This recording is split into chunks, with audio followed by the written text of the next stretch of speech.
and this is really cool. Most modern movies would take a character like that and they would say, he has these expectations and he rejects them and he tries to move away from them. And he doesn't want anything to do with them. But that's not what you see in Hiccup. What you see is, I want to be the guy. I want to live up to this. And I can't, but I'm going to figure out how. My village. In a word, sturdy. And it's been here for 7 generations, but every single building is new.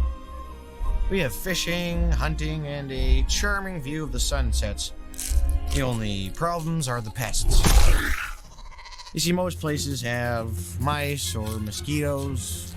We have dragons. All right, everybody, welcome back to another episode of the Watch Well podcast, where we review movies through the lens of truth. Our aim is to be a resource for the church and to help combat the passive consumption of entertainment and pursue a more complete worldview. I'm Parker, your host. This is my co-host, Nick. And as always, we got to get the drum roll. Nick, how was your week? It was a pretty good week, and I've got this here. Oh, his week was fine. My week was fine. So there we go. Yep. Yeah. Pretty good week. I'm excited about this episode. I'm ready to get going here. I'm excited about the guest, and I'm not going to spoil what movie we're talking about because our guest is going to have the opportunity to introduce that. But I just want people to know I think it's going to be a good episode, and I'm excited for it. Yeah, me too. I'm super pumped. If you guys get anything out of this episode, please go ahead, like, subscribe, and if you could share it to one person. You know, the algorithms don't really like us Christians, so if you could share it for us and help us beat the algorithm, we would really appreciate it, and it would help us reach more people. And without further ado, I want to introduce Jack. Jack, Reformed Zoomer on X. How's it going, buddy? Pretty good. How about you, Parker? You doing all right? I'm doing great, man. I want to thank you for being here and, gracing us with your presence. You are, I've been following you on X for a few months, and I think you do a good job. And we got talking, and you decided to come on. And at that point, I'll just let you introduce the movie, and then I want to know why you picked the movie you picked. Yeah, for sure. So, like you said, we met on X. We kind of started talking. I was familiar with your ministry, and it ended up, I think you invited me to come on, talk about a movie, and I spent a couple months unable to decide what to talk about. There's just too many good movies. There's a lot. But then it was actually, so I have a little brother, 5 years old, and he started watching these movies and watching them back, now that I'm a little bit older, I was like, wow, there's a lot of really interesting themes in this movie that are like really kind of subtly based, but not in a way that you really pick up. So I was like, yeah, I need to talk about that. So I guess going ahead and saying it, the movie's How to Train Your Dragon. There we go. So How to Train Your Dragon. That was a good intro, man. You're a natural. And if you've got any what do I want to say? Words. It's been a tough week.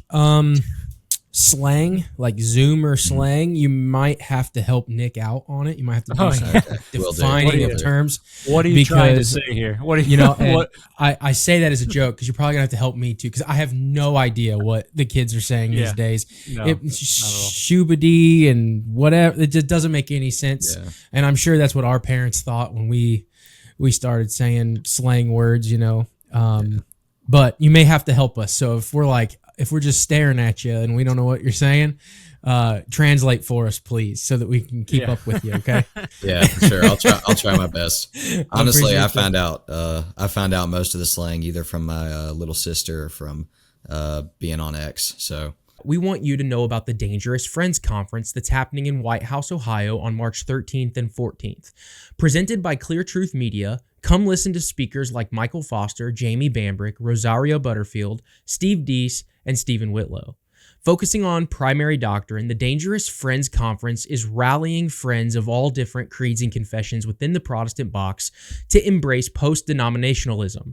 If you're interested in attending or want more information, check out the link in the description and use code WATCHWELL25, that's WATCHWELL25 with both W's capitalized to get $25 off your ticket. Okay, yeah. X is the Wild West, man. Oh yeah, for sure. Cool. Well, let's talk about the movie. Jack, if you could just give us an overview of the plot, and then we'll go into, I'm sure Nick has some questions. We'll talk about some of the characters, but just start off with just the basic premise of the movie. Yeah, sure. So basically, it opens up, and the movie's centered around this kid, Hiccup. He's like 15 years old, and basically he lives on a rock in the middle of nowhere. It's like these are in the like times of Vikings, and kind of the plot of the movie is centered around the whole culture of their little town on an island in the middle of nowhere is that they fight dragons, and the dragons terrorize the town. They try to steal the sheep. They do all this stuff, and they fight them. And that's basically the society that he's growing up in. And you see right from the beginning of the movie, he's really skinny, really weak, and he essentially, like, he wants to be one of the Vikings. He wants to kill the dragons, do all the things that his father expects him to do, and he can't. So he toys with all these inventions. He ends up making one that he uses to shoot down essentially like the worst kind of dragon, the scariest kind that no one's ever been able to kill, and it's called a Night Fury. And he shoots it down. And he goes, he tries to find it, he finds it, and then he takes his knife, he tries to kill it, and he's unable to do so. He can't bring himself to kill it. And that sort of sets into motion this whole plot where he keeps coming back to it, he keeps visiting it, and while this is happening, his father ends up like going off on a ship, bringing a lot of the town with him to try to find essentially the nest where all the dragons are coming from to try to stop this problem.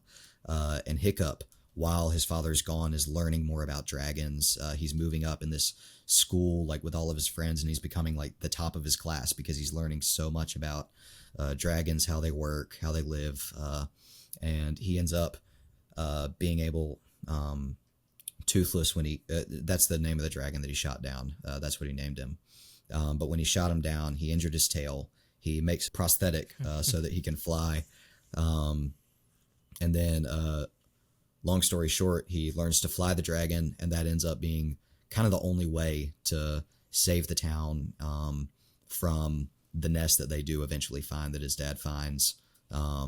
And basically, obviously, there's a massive dragon in the nest. It would totally have killed everybody, but he uses the dragon flying to save the day, kill the dragon, and get the girl at the end of the movie. So there you go. That's pretty much the synopsis of the film. Perfect. That was really good.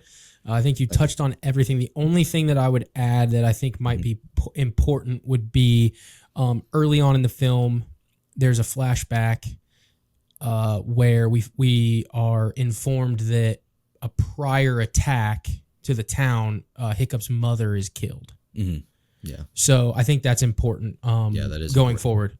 forward. Nick, do you have anything you want to jump in here on? So not necessarily on the plot of the movie, but I think this is.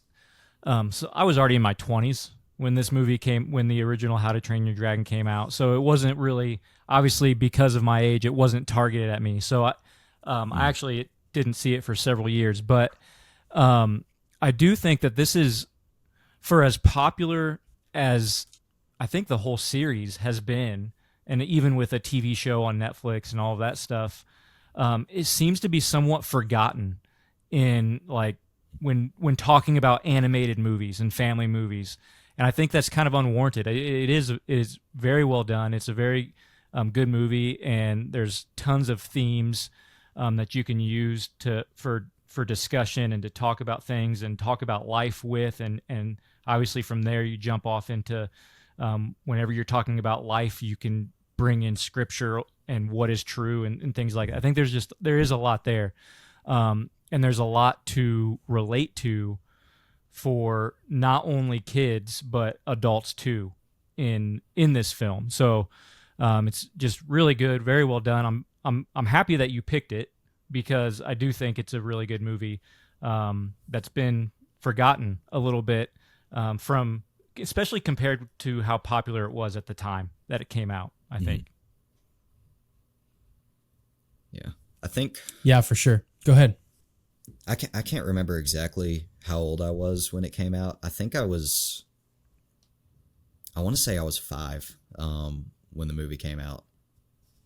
Maybe even a little bit younger, but I don't know. I can't really remember a time where like I didn't know what the movie was, know what it was about. Mm-hmm. But yeah, I know you mentioned so I wanted to focus on like kind of the first movie, but that is one thing that I would say about How to Train Your Dragon.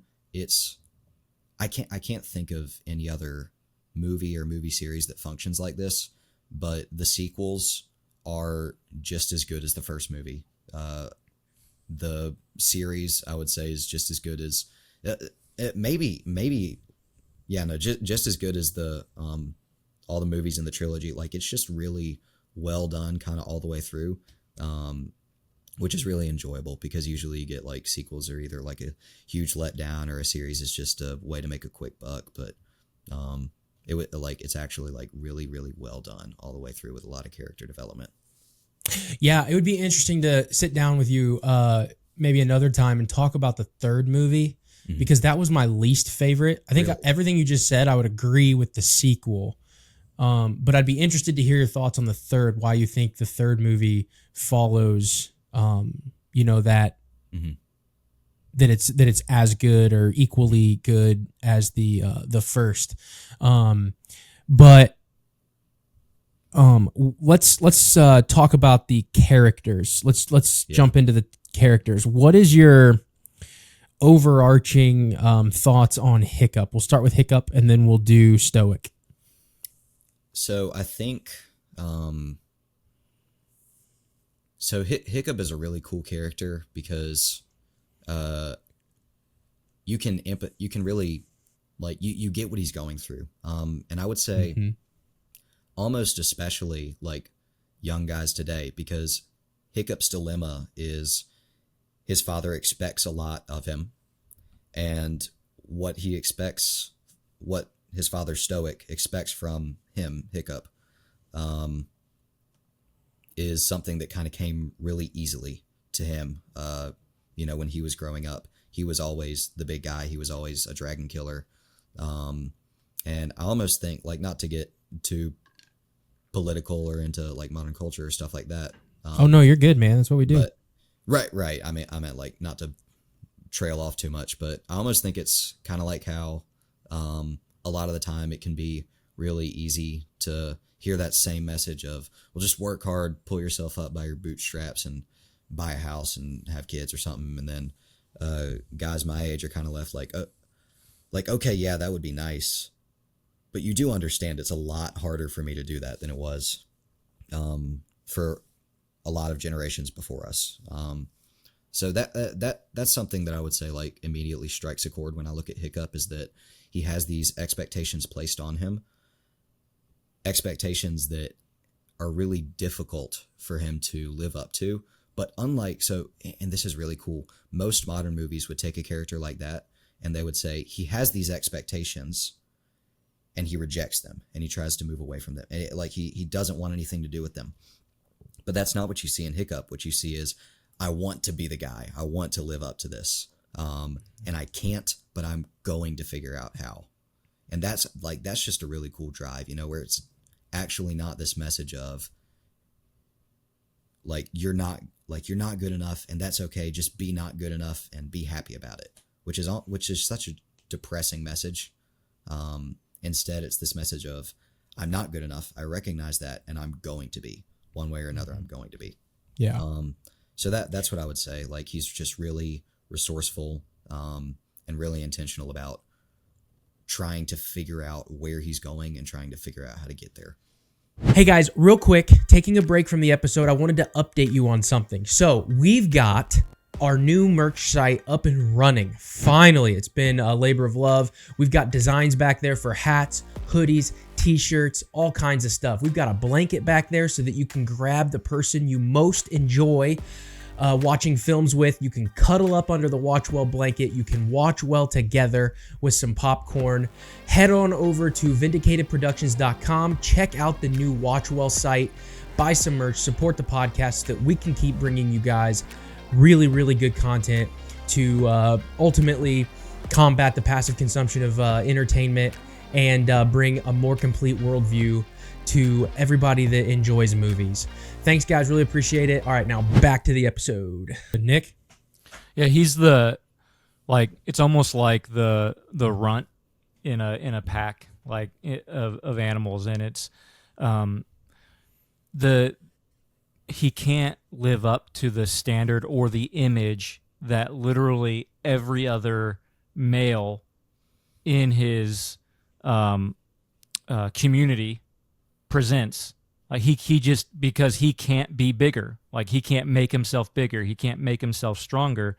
But like what you said, he does still exemplify that drive to be something, to be great. There's a desire for greatness in him, and he believes in himself, and not in like just believe in yourself and everything will be just fine. Not in that type of way. He understands that he has to put effort forward and to move and to grow in a way that then kind of it sets the stage for his ingenuity to take over, right?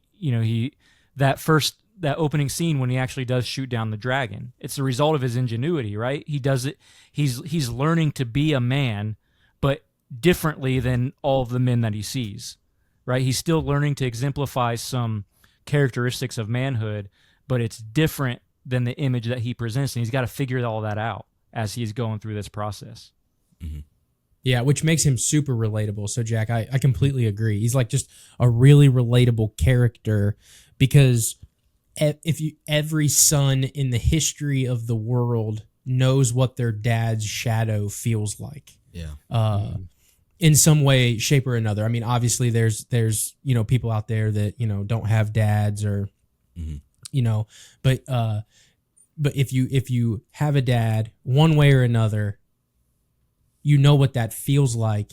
But you are still you're for lack you're in his image, right? Mm-hmm. But you are different. You're still different.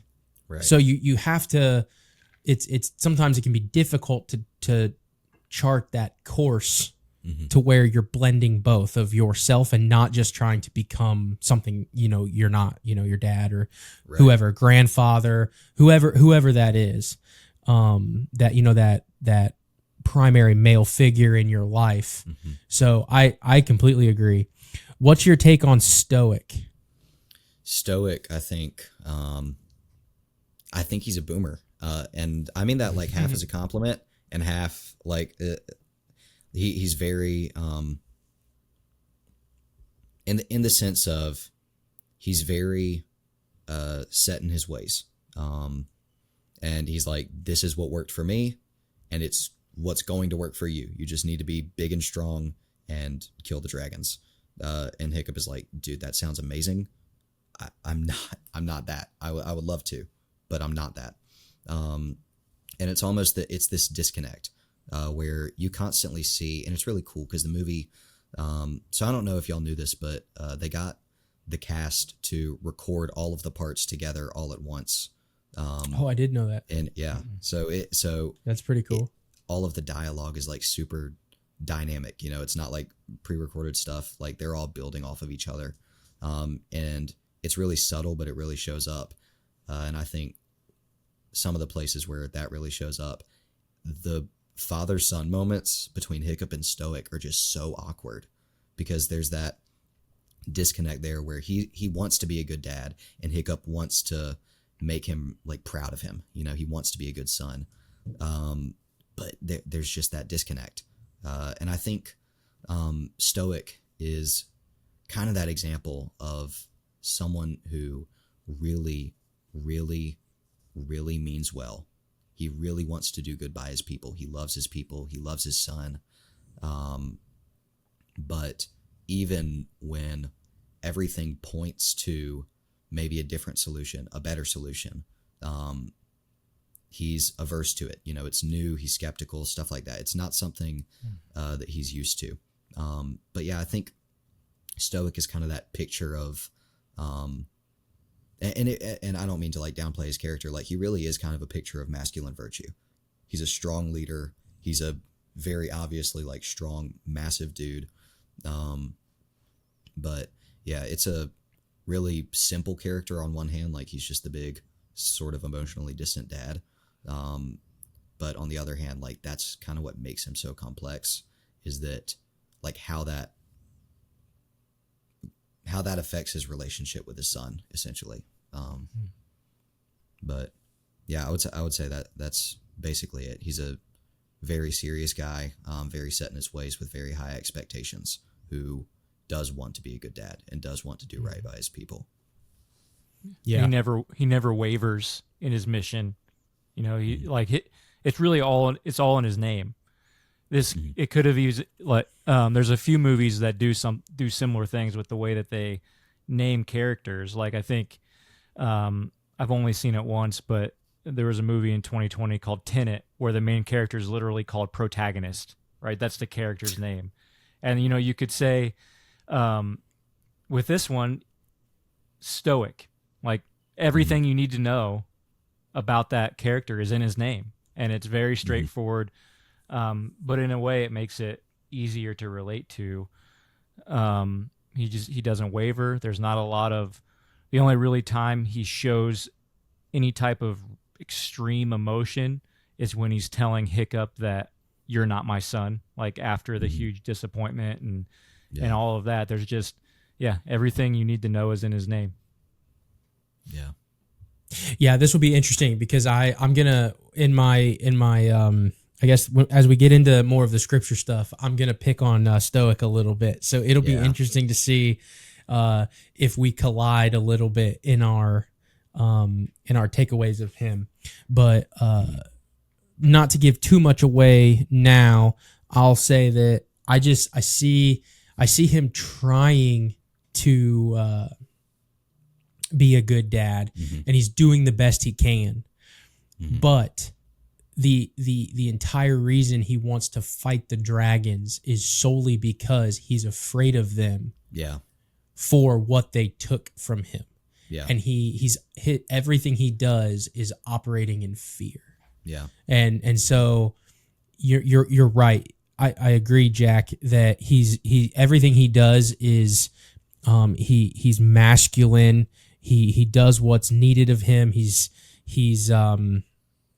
virtuous in most of the things that he chooses, and he is a decision maker. He's the leader of the town or village, and he embodies everything that a good leader does, outside of the loss of his wife to the dragons. And I guess I'll just leave it there for now. Yeah.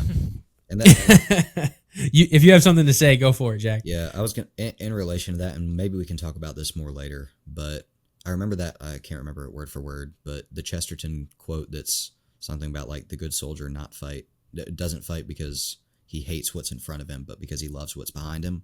Yeah. This is almost like a really twisted version of that, where Stoic, he fights because he hates what's in front of him, but only because they took what he loved, that he was trying to keep behind him. He was trying to protect his wife. That was the reason for fighting, but he failed and he took it. And now he's fighting out of that hatred. And now he's fighting because he hates what's in front of him. And I think that's ultimately what, without getting too far down the road, I think that's ultimately what drives Hiccup to have to kind of step around and do what he ultimately knew was the right thing that his father couldn't see, because his father was essentially dead set on, I'm going to kill the dragons because they killed my wife. Yeah, you're right. I think I guess we could just jump into it now since we're headed that way. But I guess what you're right. I love that you brought up that Chesterton quote. I wouldn't have thought of that, but you're right. They took something from him, and it's almost like they took a piece of his masculinity. So he's overcompensating, but he still has something that he loves behind him that he's fighting for between the town and Hiccup. He doesn't want he just doesn't want any more loss, and that fear prevents him from seeing his son's side of what they should do going forward.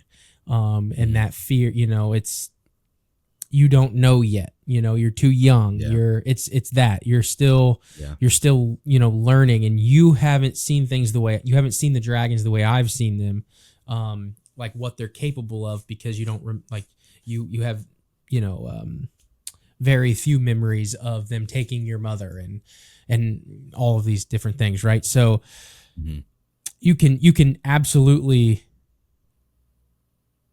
feel where they did. I think they did a good job of character development, because you can feel the weight of that in Stoick's character, and you could see all of his decision making is kind of blooms out of that. Yeah, I think that's a really big reason why. And so this is technically like in the second movie, but it kind of provides a lot of insight on what was going on with Stoick in the first movie. And basically, so Hiccup is coming to Stoick, and he's basically saying, like, we can work with the dragons. There's a better way. It doesn't have to be the killing. And it turns out, we find out that's exactly what his mother was saying. And he, spoiler alert, she actually didn't die. Right. But she got taken away by a dragon, and Stoick thought that she was killed by a dragon while she was trying to tell everybody, hey, these things we can train them, we can live with them, we can work with them, we can be at peace with them. So that definitely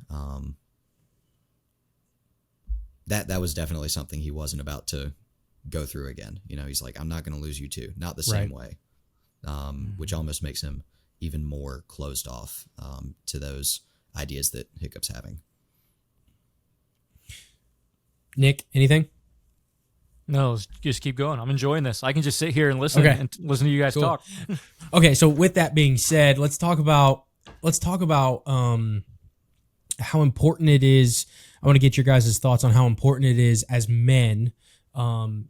Jack, I can't imagine you have any kids yet, right? No. So as I'm 17. men, No. Yeah. Good man. That'd be an awkward thing. As men, how important is it, and as specifically Christian men, how important is it to not let fear and those let's just call them negative feelings, fear, greed, lust. How do we get those or how do we become aware of those in terms of blind spots to not let them dictate our decision making? What are your guys' thoughts on that?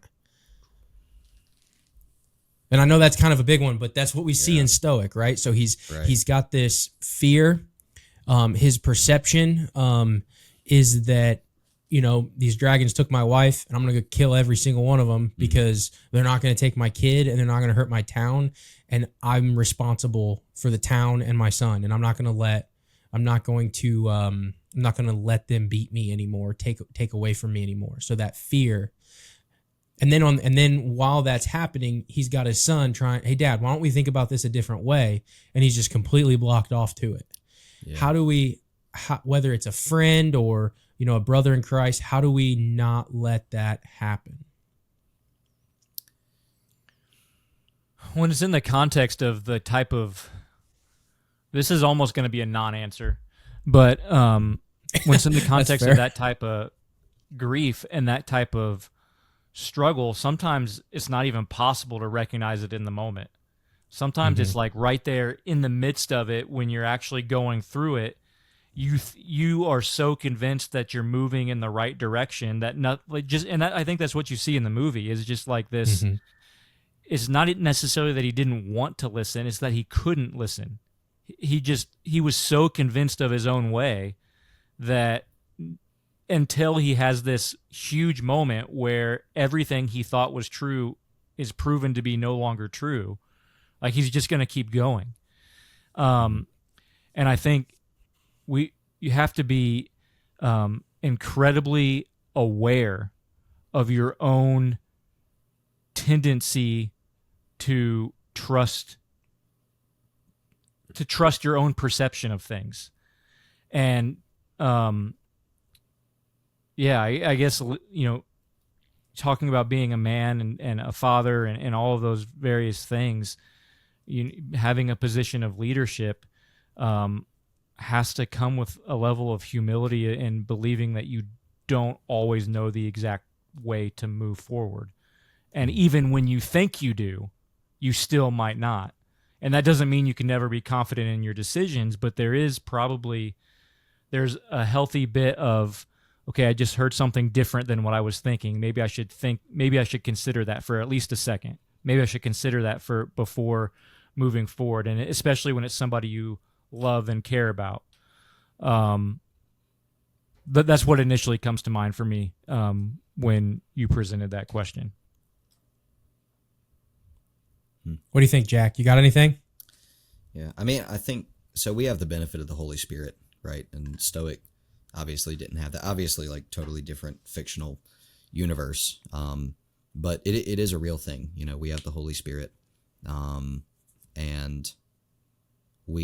so I would say we always need to make it a priority to be in prayer about every decision, especially if there's either, and I would say it goes both ways, whether it's like a wise voice or maybe even a voice of authority over you, like a father saying, hey, this isn't the best idea, or whether it's someone who would be affected by your choice. So like maybe it's your kids, maybe it's your wife, and obviously I'm not saying that your kids can't be wise or your wife can't be wise. Obviously, I hope your wife is wise, right?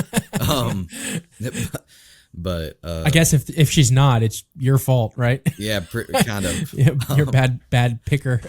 Yeah, but basically, you need to listen to the people around you, especially people that are wiser than you, and especially people who are gonna like essentially whatever you decide, it's going to affect them.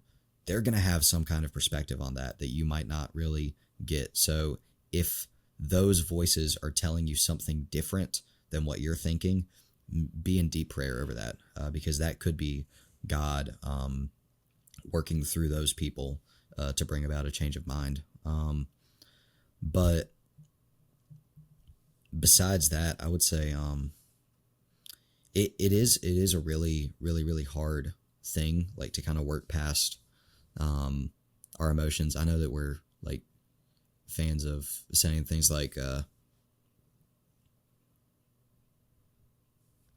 like if you show me the facts, I'll change my mind. If you show me the facts, I'll agree with you or whatever it is.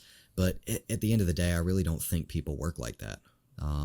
So we can't always assume ourselves to be perfectly reasonable, logical men. And we need to always be working to sanctify ourselves. We need to be quick to change our mind when we realize we need to, but at the same time, we can't hesitate. If it's time to act, it's time to act. And whatever path you choose, you have to choose one. You can't just, collide with something because you didn't choose to go one way or another. Right. You can't be indecisive. Yeah, right. For sure. So there is that balance there. You can't be too dead set on one decision, but you can't be so back and forth that you end up not making one anyway. We've all been there. You've been inspired by a new creative idea, but you've got 3 videos in the queue that need to be edited by the deadline. Or deciding to hire a full-time editor can feel like throwing money at the wall after salaries, benefits, and equipment.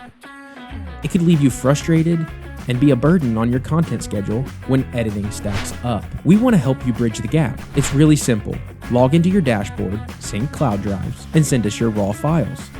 And we'll do the rest. Worried about the final cut? With our 2 unlimited plans, you don't have to worry about revisions. We'll do it until it's right.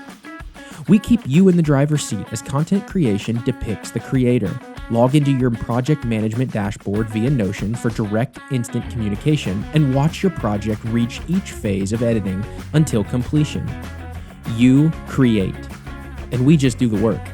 Vindicated Productions, removing the burden from content creation. Yeah, I want to kind of hone in on something that you said. So you said you like a wise man needs to listen to the something to the effect of listen to those around him. Mm-hmm. And I think I think that's true. And I think in the case of Stoick, I don't remember a specific scene where he had a contrary opinion outside of Hiccup. Yeah.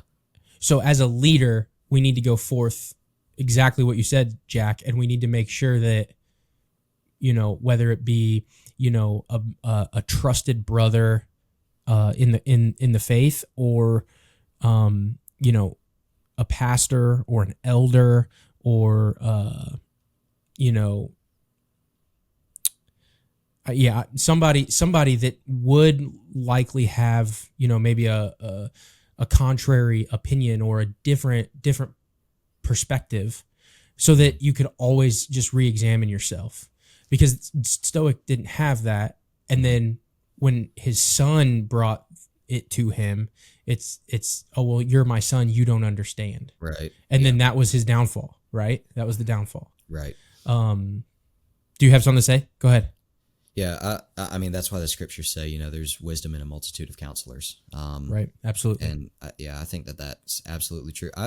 There is one character like kind of throughout, Gobber, in the movies, and he does actually tend to. I don't know. I don't think Stoick ever goes with what he says, but Gobber always tends to say something, and he's more of like a goofy side character almost. But he always says something that's like half obvious and half like ridiculously insightful, like you would never expect it from him. Right.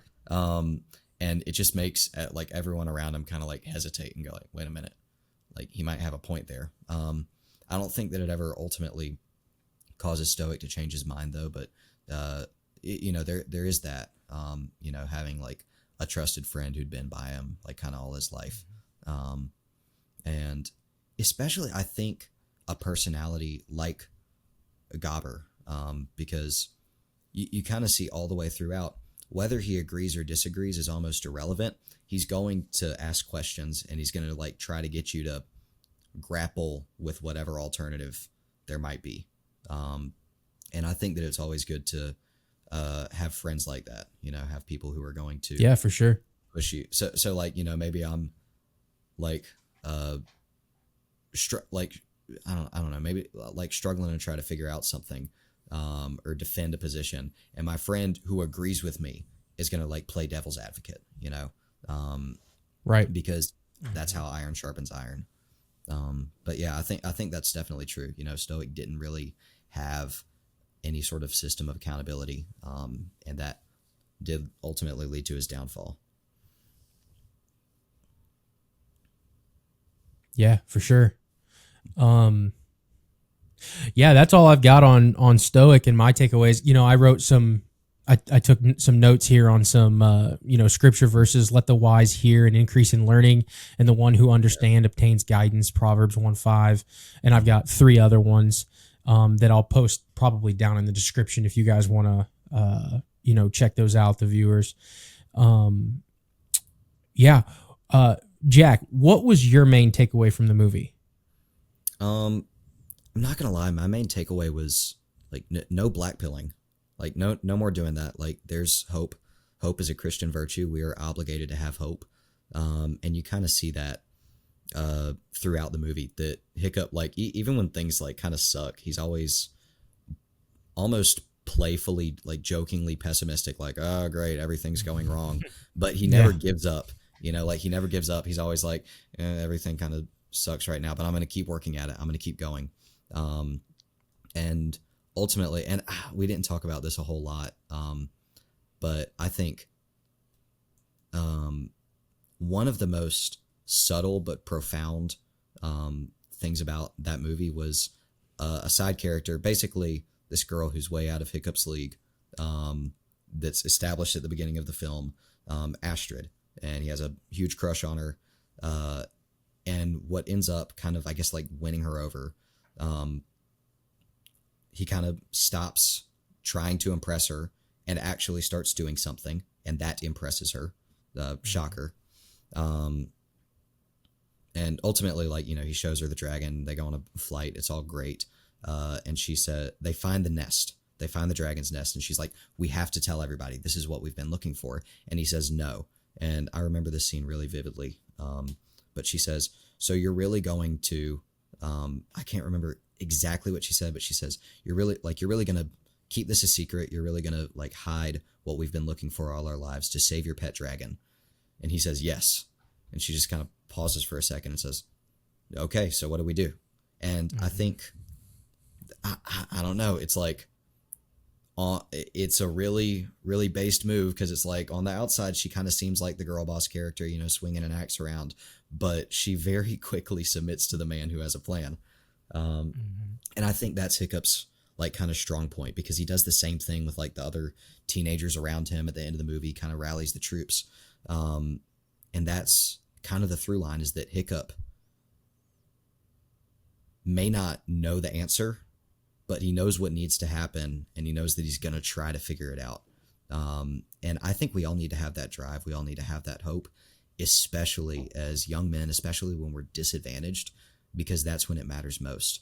The glory of young men is our strength. We have to have that fortitude.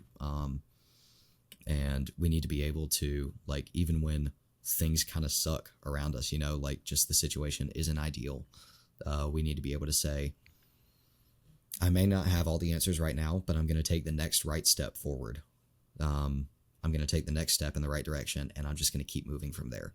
And I'm hoping, and obviously how this translates over to us is, and I'm trusting in God for the final result. I'm trusting in God to bring fruit from what I'm sowing right now, in these small steps of faithful obedience while I wait for this whole plan to like kind of be revealed to me, to what I need to be moving straight toward.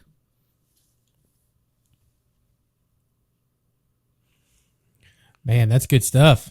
Yeah, and Nick, go ahead. To like what you said about her name's Astrid, right? That's what Astrid. the girl's name is.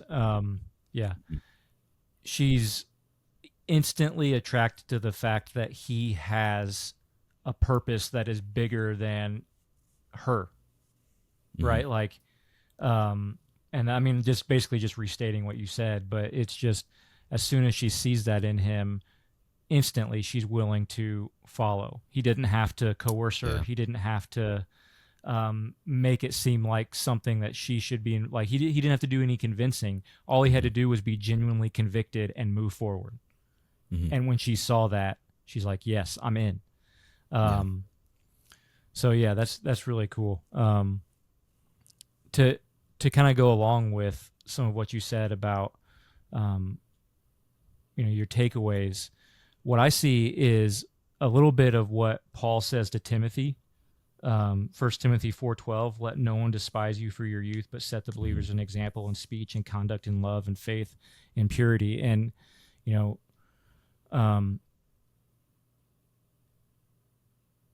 Hiccup is young. He's viewed as, his inexperience disqualifies him from making certain decisions. He's weak. He has, he's not viewed as anyone who can overcome and conquer, right? He's got too many limitations, his youth being one of them. And yet his youth is also one of his greatest strengths, because it allows him to think differently than the previous generation. But in addition, he has such respect for the people around him. He has such respect for his father, such respect for his community and what they're trying to do. He just sees something that they don't, so he's setting an example in his convictions. So I feel like that just calls back or calls to what Timothy is saying. And too often, there's kind of two ditches where like the typical boomer mentality, like you said, his Stoick is kind of a boomer, right?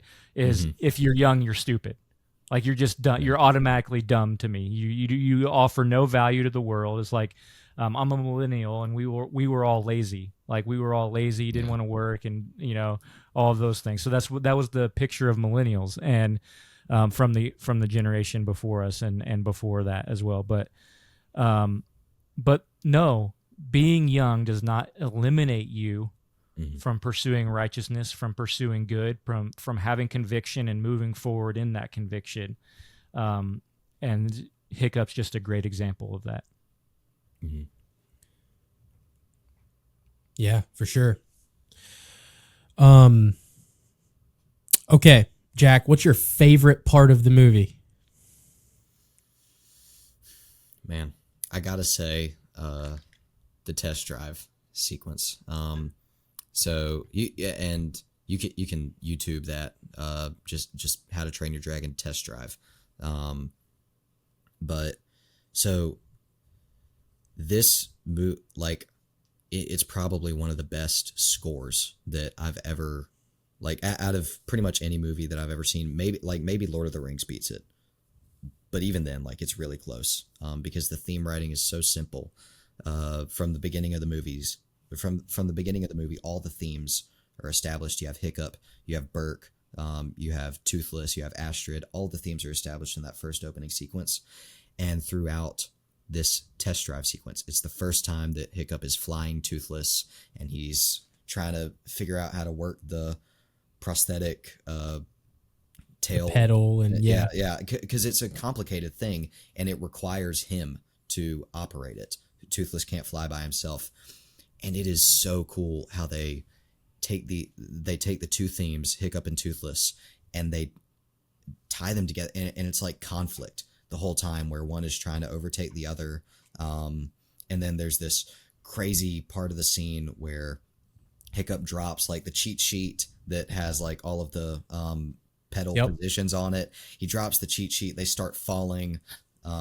Everything's chaotic. He grabs the cheat sheet again, his theme comes back in, but it's still kind of chaotic, it's still all over the place, and then he finally gives up. He realizes, I need to trust this animal, I need to trust my instincts, and I just need to kind of go with it, and he lets go of the cheat sheet. It flies off in the wind, and at that exact moment, his theme and Toothless's theme kind of come together, and it's this just really incredible moment, musically, cinematically. The animation is amazing. It's probably my favorite animation out of any of the three movies. It's just such an amazing scene, especially in the context of the rest of the movie. It's just so great. Yeah, is there a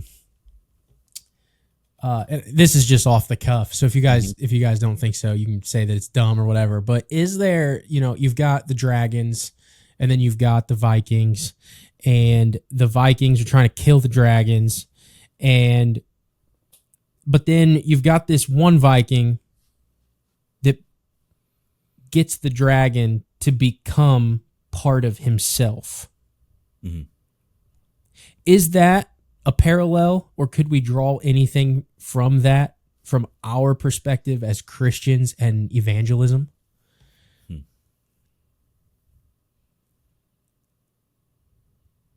What do you guys think? So instead of slaying the dragon, maybe, I don't know, like our buddies at the Forge Press, slay the dragon, win the girl, right? Yeah. But what if we get the dragon, instead of slaying the dragons, we get them to become part of, our family? Yeah. What do you think about that? Because I know their whole thing is more idols and, the idol of the day. I get all that, but I don't know. You were talking and you were saying that, they had to become kind of this one thing. Yeah. And there seems to be a dichotomy between all of Toothless's weaknesses. There's probably an argument to be made that they're Hiccup's strengths and vice versa, right? And they're kind of like this perfect little match. Anything there or no? Yeah, kind of. So I'm honestly still all for the slay the dragon to get the girl. Which is kind of complicated considering this is like probably like one of my favorite movies. Because the whole point is that you don't kill the dragon. But I would say, so in our world, dragons are bad. That's what we mean. Like slay Right. the dragons that we're trying to fight, the actually inherently evil things. In their world, the dragons are not inherently evil. Right. I think, and so I think like maybe kind of, I think the bigger thing is perspective. So Hiccup realized, and this is where I actually had to grapple for a second, because I was like, so obviously going against the rest of the town was the right move, but I'm really in favor of like consensus and tradition and stuff like that. So I was like, so how does that work? And then I realized, no, Hiccup was sticking with what everybody was saying, but he was looking under everything, because he realizes what we want isn't to fight dragons perpetually. What we want isn't to kill dragons perpetually. What we want is peace. What we want is trying to figure out how to live as ourselves in the best way possible, live as a people. So he figures out a new way to do that, where instead of trying to just hack down the dragons and just be in this perpetual war, he instead harnesses them.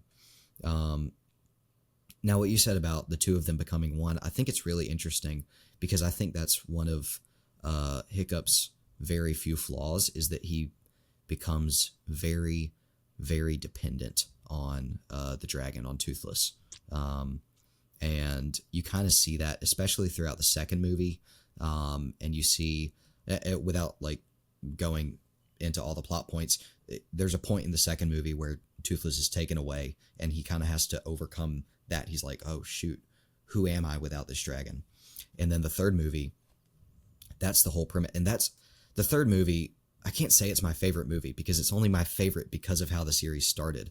But it concludes it so well, because at the very end of the third movie, he has to realize, first of all, I have to let Toothless go. I have to let the dragon go, because now he has a girlfriend. So obviously I need to let him go. You know, he needs to have his own life now. But ultimately there's, he lets go because he realizes, I was never, this dragon was never part of me. This dragon was never something that made me who I was. And he needed to kind of find his identity independent of Toothless, independent of this power that he harnessed. And I almost think it's like, so this is a really random parallel, but it's like maybe a guy like, you know, decides like, hey, I need to start lifting some weights. He starts going to the gym, and then the gym becomes like kind of his identity. He becomes like a gym bro. Because there is, I'm not going to be like a boomer and be like, oh, you can't turn fitness into an idol or something like that. But like there is an actual danger there, you know, of becoming too obsessed. And then he has to realize like, oh no, my identity isn't dependent on this. It's still a good thing, but I'm not dependent on it. But yeah, I think the bond with Toothless is a really interesting thing. But I think the main lesson that we have to take away from that is that we need to try to, when we're trying to solve a problem, one, we need to figure out how to do it in a way that best maximizes our own abilities, our own talents. And two, we need to figure out what problem we're actually trying to solve, not the one that it might appear at the surface. And I think that applies to the culture war too, you know? Of course. Yeah. That's good stuff. Nick, anything? Yeah, what you just said about, you know, making sure we're solving the real problem and being aware of that and not just what's on the surface. You could even point to the movie for that too, because what's underneath the surface in the dragon lair is a much bigger, truly evil beast, right? Truly evil dragon that is kind of, would you say oppressing the other dragons? I know that's kind of a loaded word nowadays, but you know, is in a sense controlling them and things like that. So there's this other dragon that is truly guiding things underneath the surface. And that is kind of a good example of what is actually going on. But the dynamic between Stoick and Hiccup, Stoick only sees the surface problem. Hiccup finally is able to see the real problem, and then they go about it in two different ways because of that. Yeah. Yeah, and I love what you said about the whole goal is to fight so you don't have to fight. Right. Like that's what we want. That's we it. Want peace. Yeah. Yeah, that's right. Cool, man. Do you guys have anything else to say? No? Well, Jack, you're a real one, man. I appreciate you coming on. It was a lot of fun talking about, I think this is our third technically kid movie? So we did Sing 1, Sing 2. Super Mario. So fourth Mario with Brothers. Super Mario Brothers. Yeah, so fourth. So the kid stuff's important, you know, like if you're a parent out there and you want to start, you know, talking worldview and starting that young, dude, movies are the way to do it. You can that's why we love what we do, is because you can simplify it as much as you need to, you know, you can just make it completely about the basics of the gospel and stuff like that. So you can jump in wherever you are in your spiritual maturity and play the game. So yeah, again, Jack, I really appreciate it. Where can people find your stuff? Just Twitter, so X? people can find me. Right now just Twitter. I recorded the episode already, but I'm releasing I'm starting a podcast and I'm releasing the first episode Friday. I wish I could tell you the name, but I have 3 and I haven't decided between them. So it'll be on Twitter though. I'll post that on Twitter whenever I get it off the ground. And you can just find me there at Reformed Zoomer, Reformed_Zoomer. And yeah, that's pretty much it. Cool. And when you decide the name, send it to me and I'll put it in the description of the video. And then that way people can just go down there if they want to check you out and then click on it. I'll put the link to your X account on there as well. So yeah, again, man, we really appreciate it. Great episode. And we hope to have you back sometime. Yes, Maybe sir. we can talk about number 2 and number 3 more Cool. specifically. All right, man. And that's going to be it, guys. We will catch you on the next episode. Don't forget to like and subscribe. And if you're going to watch well.